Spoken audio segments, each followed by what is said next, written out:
সারাদিন বৃষ্টির জন্য কোথাও বের হতে পারছি না, কোথাও যেতেও পারতেছি না। এর জন্য ভাবলাম বাসায় কিছু তৈরি করে নেই। এখন আমি ওয়েদার ডিমান্ডে কি খাওয়া যায় অবশ্যই কমেন্ট করে জানাবে। অবশ্যই খিচুড়ি ছাড়া কিছু না। আমি ওদেরটা দেখতেছি আর ভাবতেছি কি খাওয়া যায়।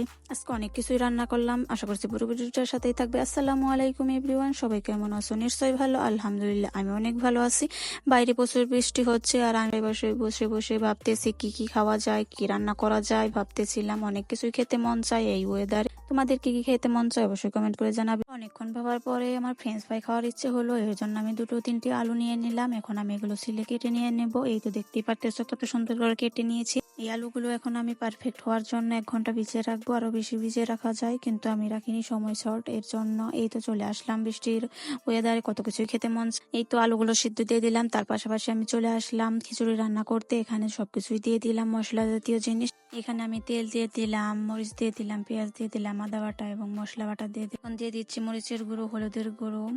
এই সব কিছু এখন আমি কষাবো ভালো করে। কষানো শেষ হয়ে গেলে এই তো আমি এখন এগুলো চাউল ডাউল দিয়ে দিলাম। চাউলগুলো আমি ভাজা ভাজা করে একদম ভেজে নেব, ভাজার মতো হয়ে যাবে, কষানো ভালো হবে, এরপর খেতে অনেক মজা লাগবে। এই তো এখন আমি সুন্দর করে কষিয়ে নিচ্ছিলাম। কষিয়ে নেওয়ার পরেই তো পর্যাপ্ত পরিমাণ পানি দিয়ে দিব। এগুলো হচ্ছে লেটকা খিচুড়ি, এর জন্য একটু পানি বেশি দিয়ে দিলাম। এই তো আমার খিচুড়িগুলো হতে থাক, সে পর্যন্ত দেখে আসি আমার ফ্রেঞ্চ ফ্রাইয়ের জন্য আলুগুলো সিদ্ধ দিয়েছিলাম সেগুলো সিদ্ধ হয়েছে কিনা। এই তো সিদ্ধ হয়ে গেছে পারফেক্ট ভাবে। এর জন্য আমি এগুলো নামিয়ে নিয়ে ঠান্ডা পানিতে এই সাথে সাথে ভিজিয়ে রাখবো।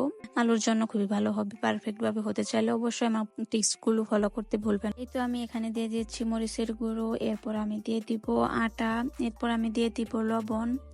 এগুলো সবকিছু এখন আমি মিশিয়ে নেব হালকা করে। আলতোভাবে মেশাতে হবে, খুব ভালোভাবে মেশাতে হবে যেন আলুগুলো ভেঙে না যায়, কারণ সিদ্ধ করায় ভাঙতেই পারে, স্বাভাবিক। এই তো সবগুলো মেশানো শেষ। এখন আমি তেল আগেই গরম করে দিছিলাম।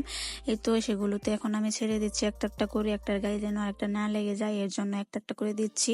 তোমরা চাইলে সবগুলো একসাথেও দিতে পারো, সমস্যা নেই। এই তো আমি এখন এগুলো হালকা আছে সুন্দর করে ভেজে নেব।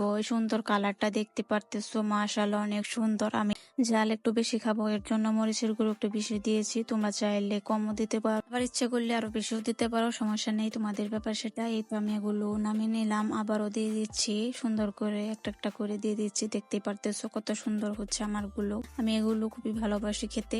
রেস্টুরেন্টে খাবো কেন, নিজে যখন বাসাতে বানাতে পারি।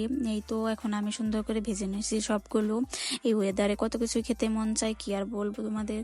ঘরে থাকা অল্প কিছু উপকরণ দিয়ে সুন্দর করে বানিয়ে নিলাম। আর আমরা এগুলো রেস্টুরেন্টে যেয়ে কত দাম দিয়ে খাই, সেটা তো তোমরা ভালো করেই জানো। আজকের ভিডিওটা কেমন লাগলো অবশ্যই কমেন্ট করে জানাবে। অবশ্যই কমেন্ট করতে ভুলবে না। আমার ফ্রেঞ্চ ফ্রাই কেমন হলো অবশ্যই কমেন্ট করে জানাবে। আজকের ভিডিওটা এখানে শেষ, পরবর্তী ভিডিওর জন্য অপেক্ষা করবে। ততক্ষণে ভালো থাকবে, সুস্থ থাকবে। আমার ভিডিওটা ভালো লাগলে অবশ্যই লাইক কমেন্ট শেয়ার করতে ভুলবে না এবং ফলো দিতে ভুলবে না। আল্লাহ হাফেজ।